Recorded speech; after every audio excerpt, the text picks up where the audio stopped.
Espace TV, le 22h.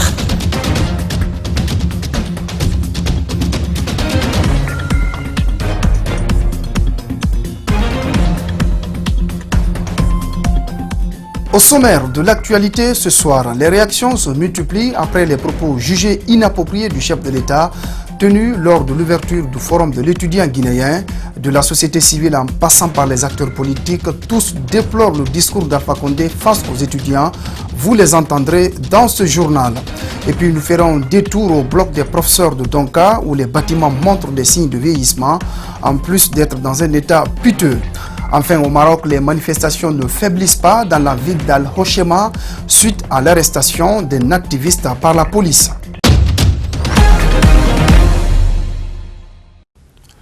Voilà pour les titres. Bonsoir et bienvenue à tous.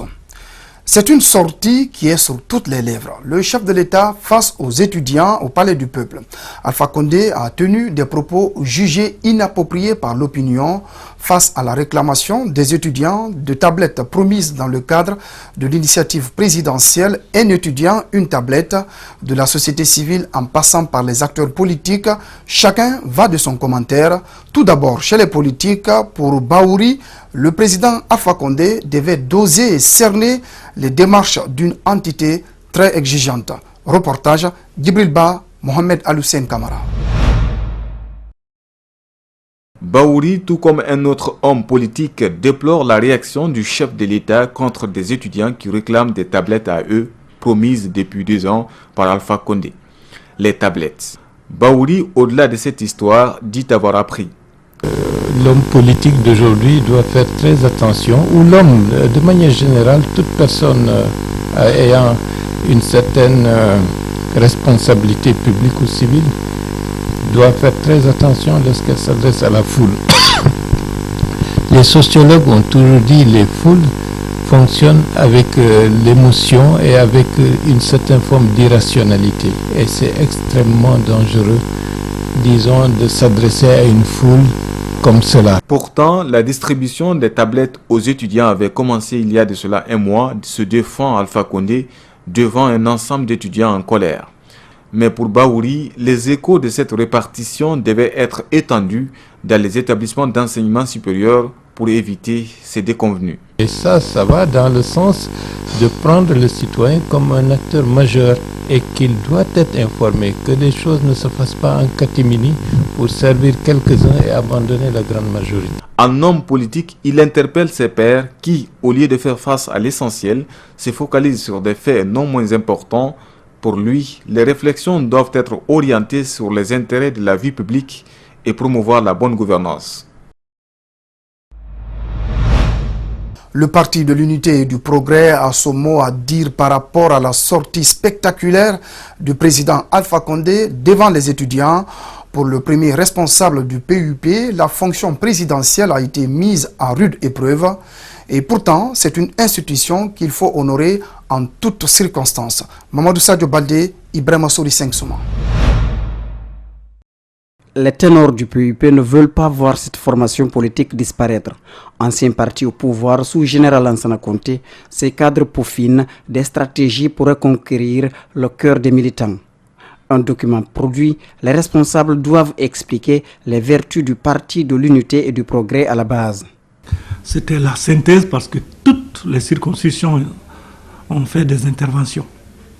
Nous avons produit ce document et ces partis, ils doivent restituer aux populations à la base. Mais ils nous ont dit comment le parti se porte.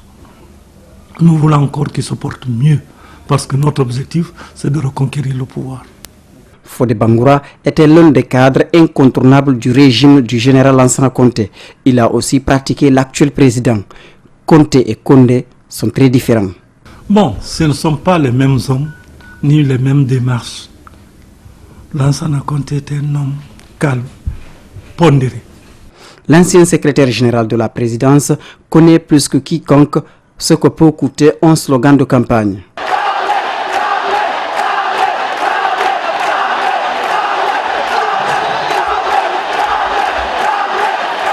Vous savez, c'est bien beau de faire des promesses électorales, mais il faut faire attention. un slogan de campagne peut se retourner contre celui qui l'a prononcé. Le président Alpha et son cabinet n'ont pas tâté le terrain avant de se déplacer. Pire, la pédagogie a manqué. Conséquence, l'institution a été soumise à une rude épreuve. Ça ne devrait pas être une affaire de ping-pong. Ils ont réclamé les tablettes. On aurait dû leur dire, vous n'avez certes pas eu, vous avez raison, mais calmez-vous, on va vous expliquer. Peut-être que ça aura fait moins de tohu-bohu. C'est un problème de société. Il faut savoir vers qui on va, qu'est-ce qu'on leur doit, qu'est-ce qu'ils vont nous poser. Il faut le savoir et aller se comporter sereinement. C'est la République. Quand on est à ce niveau de responsabilité, on doit faire en sorte que, à tout moment et à tout temps, que la République soit honorée. Chapitre réaction encore, celle de la PQD, une plateforme de la société civile. Pour son président, la façon de réclamer les fameuses tablettes a sonné comme un manque de respect au président de la République. Reportage à Mamadou Salouba, Djibril Kabat Kamara. À vous, venus de loin, aux diplomates, je vais vous présenter mes excuses. C'est une nouvelle page qui s'ouvre pour le président de la République. Vous êtes indigne, lance Alpha Condé aux étudiants après les avoir qualifiés de cabris. Le discours du président de ce jeudi surprend aussi la société civile. C'était une très mauvaise appréciation du contexte. Ce n'est pas des endroits où on peut, surtout un chef d'État, peut se retrouver en colère, mais ça dénote surtout de la situation difficile dans laquelle notre pays se trouve. Colère et sagesse peuvent néanmoins cohabiter, mais la salle du Palais du Peuple ne semble pas prête à recevoir ce face-à-face entre les étudiants et le président de la République. Les apprenants déçus des réponses du chef de l'État, les libéraux démocrates profitent de cet incident pour engager une procédure de destitution du président de la République. Une question d'intérêt public que la PQD ne souhaite pas commenter, mais une chose est sûre. Ce n'est pas seulement le président de la République, même s'il est le premier dont on doit exiger l'exemplarité. C'est tout le monde, la primature, l'Assemblée avec les députés, les ministres, les officiers supérieurs, les présidents des institutions, c'est tout le monde qui viole la loi dans le pays. L'incident survenu au Palais du Peuple résume la situation dans laquelle se trouve le pays, laisse entendre le président de la PQD. Le lynchage d'Adama Traoré vient renforcer cet argument. Abdourahmane Sano veut tout mettre sur la table, notamment répondre à quelques citoyens qui pensent que la société civile n'intervient pas sur des sujets d'insécurité. Si ceux qui doivent faire respecter les lois de la République ne la respectent pas, que ce soit les officiers, que ce soit les autorités politiques, on a parlé du chef de l'État, on a parlé du gouvernement, on a parlé du Premier ministre, on a parlé des députés de la République qui ne respectent pas. Toutes les institutions sont dans cette situation-là. Mais comment voulez-vous, on va être obligé, il ne faut pas être étonné de nous voir exposés à ce genre d'insécurité. Entre les citoyens et la justice, la confiance semble ne plus régner. La société civile ne veut pas être une cible. Alors, après les conséquences de cette sortie du chef de l'État, intéressons-nous à présent à cette initiative présidentielle, un étudiant, une tablette, avec ces questions. Comment en est-on arrivé là? Pourquoi toute cette polémique autour d'un projet dont le lancement avait suscité de l'espoir chez les étudiants? Nous avons rencontré le responsable de l'entreprise Jaforma, partenaire de l'État dans cette initiative. C'est un rappel historique que nous fait Antoine Kourouma pour vous permettre de mieux cerner les contours de cette affaire. Suivez. L'histoire des tablettes remonte à 2015, en pleine période électorale. À l'université Gamal, le président procède au lancement officiel du projet « Un étudiant, une tablette ». Cette initiative présidentielle pour la nouvelle technologie appliquée à l'enseignement et à la recherche est appréciée par tous. La communication à l'époque, on s'en rappelle encore. Saint-Séry. Avec la tablette Saint-Séry, chaque étudiant pourra disposer d'un terminal accessible à Internet, créer des réseaux d'échanges pédagogiques et culturels avec d'autres étudiants, créer des applications Made in Guinée. Et tout cela à partir de seulement 25 000 francs guinéens par mois. Tablette disponible dès la rentrée prochaine. Quelques années après, la demande est désormais pressante. Les étudiants sont devenus impatients, alors ils le font savoir au mois de février à Gamal.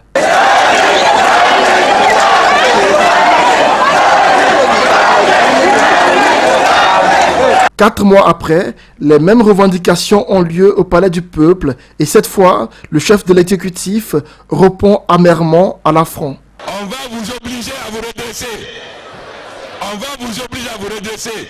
Pourtant, ce projet est une convention de partenariat entre l'État et la structure JATROFA. Donc à nous, on venait voir le ministère de l'Enseignement supérieur. Ils avaient du contenu, mais ils ne savaient pas comment le diffuser au niveau des étudiants. C'est en ce moment que nous avons développé un projet qui s'appelle Un étudiant, une tablette, et qui consiste en fait, et c'est ça qui est plus important, à distribuer du contenu aux étudiants, parce que c'est cela qui leur manque. Ce n'est pas fondamentalement une tablette. Au total, 100 000 tablettes auraient été prévues sur une période de 5 ans. Depuis 2 mois que nous avons, à travers le ministère de l'Enseignement supérieur et le ministère des Postes, Télécommunications et de l'économie numérique, relancé ce projet, nous avons sécurisé le prix de 11 000 tablettes. Nous devons commander 25 000. Nous avons un contrat de construction et de distribution de 100 000 tablettes. Donc 25 000 vont venir de l'étranger. La tablette est conçue en Guinée, elle est assemblée en Chine, et le contrôle qualité se fait en France et elle est livrée en Guinée. Pour le chef de ce projet, le discours du président de la République comporte des parties assez importantes. Il a dit dans son discours, et c'est peut-être la seule partie que je retiens de plus, de positif, c'est que ceux qui étaient dans la salle ne représentaient pas tous les étudiants de Guinée. Voilà. Et donc ceux-là ne peuvent pas faire que tous les étudiants de Guinée n'aient pas accès aux bienfaits de cette tablette et à de la technologie en général. Plusieurs voix s'élèvent pour dénoncer le retard accusé dans la distribution des appareils aux étudiants. Certains parlent de promesses non tenues, ce qui n'est pas le cas chez Alpha Bakar Bari. Il a tout à fait respecté ses promesses et peut-être, je ne connais pas les raisons de la colère, peut-être c'est ce qui explique la colère qu'il a eue vis-à-vis de l'accueil. Pour l'heure, la distribution de ces tablettes est suspendue jusqu'à ce que les étudiants reviennent à la raison en devenant plus respectueux, a ainsi décidé le chef de l'État. Voilà donc ce qu'on pouvait dire par rapport à cette sortie du chef de l'État et les réactions que cette sortie a suscitées. L'heure est au bilan pour ce dernier jour justement de ce forum. Si la plupart des étudiants saluent l'initiative et sollicitent sa pérennisation, certains d'entre eux disent être déçus du forum à cause de l'allocution du président de la République. Ils sollicitent des excuses publiques du chef de l'État. Le reportage d'Alseni Bari est rendu par Malik Sandiana Kamara. Décidément, ces 3 jours auront été bénéfiques pour les élèves et étudiants. Une occasion pour ces apprentis du savoir de s'établir des relations avec des entreprises, des universités nationales et étrangères. Autre profit du forum, les participants ont pu avoir des notions sur l'entrepreneuriat jeune. Principalement d'abord, j'évolue dans le domaine de génie civil. J'ai appris beaucoup de choses hors du domaine de génie civil. Par exemple, le domaine de la médecine, où j'ai vu des poupées de simulation au sein de Amadou Dieng, simulation d'accouchement, de césarien, ainsi de suite. Je me suis familiarisé pas mal avec des entreprises, des universités et des étudiants, élèves ainsi, donc que je ne connaissais pas à l'avance. Donc ça a facilité vraiment l'alliance entre nous. Si ce forum a permis de faciliter la collaboration entre entreprises et étudiants, Damantan Albert Camara estime qu'il faut privilégier la formation pratique dans les universités, gage d'un emploi. Nous avons dans notre lettre de mission ce qu'on appelle la PVP, la préparation à la vie professionnelle, où régulièrement du primaire jusqu'à la fin des études, nous allons à chaque fois en fonction du niveau des apprenants, les confronter à la réalité du marché du travail pour qu'ils se rendent compte comment mettre en pratique ce qu'on est en train de leur apprendre théoriquement. Donc c'est ce genre de collaboration qui va faire de telle sorte qu'on va arriver à avoir des jeunes qui sortent de l'école sans avoir besoin de période d'adaptation et qui peuvent directement travailler. La fête aurait pu être belle si les incidents comme le malaise du recteur de Gamal, la mort du vice-recteur de Sonfonia et le discours du président n'avaient pas été enregistrés. Certains étudiants réclament des excuses publiques. On n'avait pas autre possibilité de réclamer ces tablettes. C'est vrai, ce n'était pas un droit, mais c'est devenu un droit à partir du moment où il nous a promis.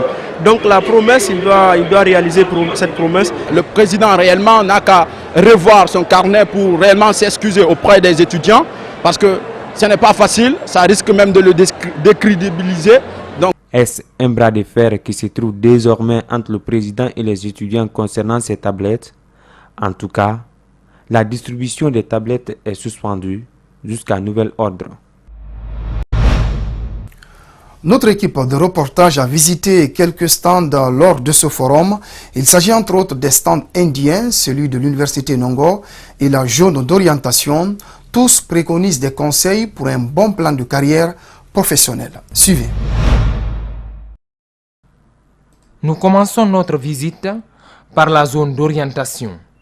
Ici, élèves et étudiants sont en file indienne.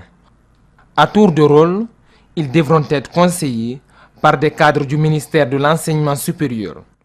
L'objectif est de leur permettre de faire des choix adaptés aux besoins du marché. Nous remettons aux étudiants et élèves une fiche qu'ils remplissent, ce qui nous permet d'avoir un certain nombre de renseignements sur non seulement leur profil, les performances dans différentes matières et mieux leur projet d'études. À l'issue de toutes ces informations, nous pouvons leur donner des conseils utiles pour qu'ils puissent faire le meilleur choix. Après l'entretien, ils reçoivent un guide pour leur plan de carrière. Ces élèves disent être réjouis de l'initiative. Ils m'ont lancé plusieurs messages, soi-disant, après le bac, quand j'aurai mon bac, de choisir la matière où je suis forte. Après ça, ils m'ont dit que choisir l'université, ce n'est pas parce que tu as des amis là-bas où il y a la blague, c'est choisir là où ce que tu veux devenir à l'avenir. Mon option quand même que je voulais faire, c'est géomine. Mais aujourd'hui, on m'a montré le parcours dont je dois suivre. Deuxième escale, le stand de l'université Asharia. Ils expliquent leur programme de formation et invitent élèves et étudiants à saisir l'opportunité d'étudier dans ce pays.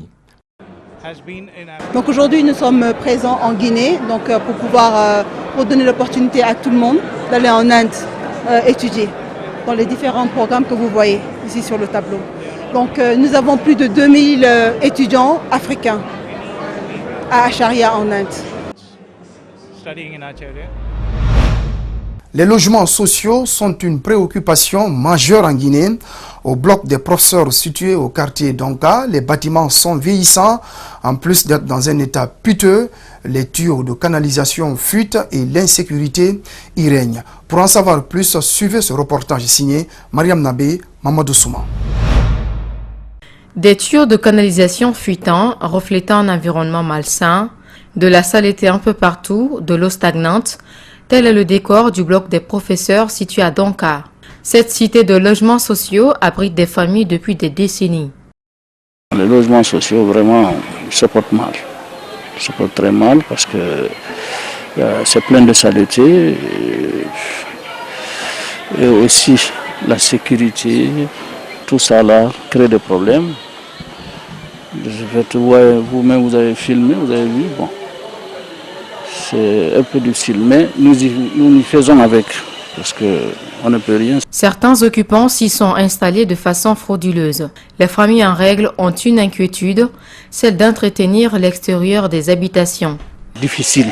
Ce que l'État peut faire, nous on ne peut pas le faire. Nous faisons selon nos moyens. Les moyens d'un fonctionnaire, vous savez ce que c'est. Moi je suis dans les normes, j'ai un contrat avec l'État, je suis précompté dans mon salaire pour payer ma location. Là, j'ai pas de problème. La Direction nationale du patrimoine bâti public a entamé récemment le recensement des habitants de ces logements sociaux. Dans les jours à venir, une opération de rénovation ou de récupération de ces patrimoines par l'État pourrait intervenir. Environnement dans ce journal. Le président américain Donald Trump a officialisé le retrait des États-Unis du traité sur le réchauffement climatique signé à Paris. Une décision lourde de conséquences pour le continent africain qui est la première victime du changement climatique. Notre reporter Mamadou Kalisso a approché un environnementaliste. Suivez son analyse. Les États-Unis occupent le deuxième rang mondial des pollueurs après la Chine. Leur retrait de l'accord de Paris sur le réchauffement climatique est un coup dur pour l'humanité.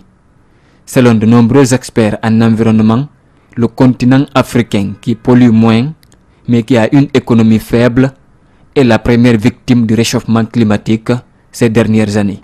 Lorsque vous amputez 2 milliards de dollars dans le cadre de l'aide à ces pays-là pour faire face au changement climatique, alors que ces États sont encore les plus vulnérables, c'est les États qui subissent le plus de catastrophes liées à ces changements climatiques.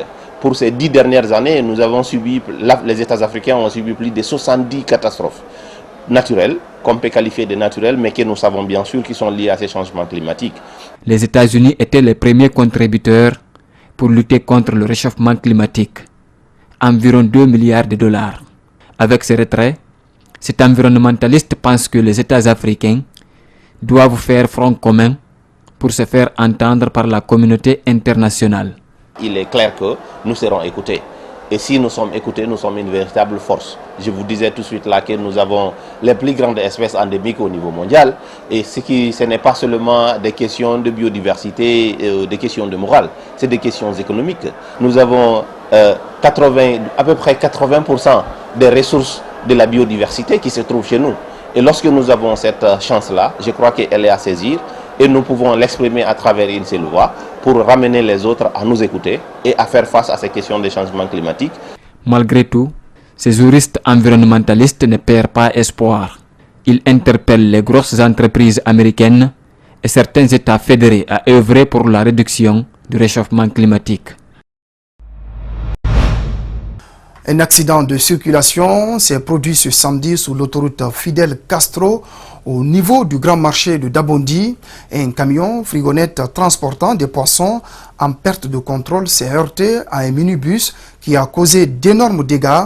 Selon des témoins sur les lieux, des blessés graves et des dégâts matériels ont été enregistrés sur place. Reportage Abdurrahman Ba, Yacouba Traoré. C'est aux environs de 7 heures du matin que ce camion s'est heurté à de nombreuses voitures qui roulaient paisiblement dans la circulation.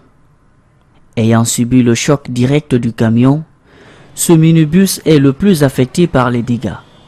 Des traces de sang sur les fauteuils, ce véhicule est complètement détruit par le choc. Le chauffeur du minibus, lui, n'est pas blessé, mais avait perdu conscience à l'arrivée des secouristes. Je ne sais d'où est-ce qu'il est venu. Il nous a percutés par derrière. Je suis descendu mais j'étais sous l'effet du choc. Donc je ne sais pas quelle est la situation de mes passagers. Les blessés ont été transportés à l'hôpital. Ce vieux habite en bordure de la route. L'accident s'est produit à sa présence. Le camion circulait de gauche à droite pour aller percuter le minibus. Ce dernier aussi a heurté les autres véhicules. Pour ce qui est des cas de mort, là je ne sais pas, mais j'ai quand même vu 5 blessés transportés à l'hôpital. À notre arrivée sur les lieux, les accidentés avaient déjà été évacués vers des hôpitaux. Nous n'avons pas pu nous informer sur le nombre de blessés, mais quelques sources sur le terrain nous font savoir qu'aucune perte en vue humaine n'est enregistrée. Aux urgences, silence radio, les médecins n'ont pas accepté de communiquer sur l'état des patients accueillis à leur centre. Ils nous ont même interdit d'entrer en contact avec les victimes.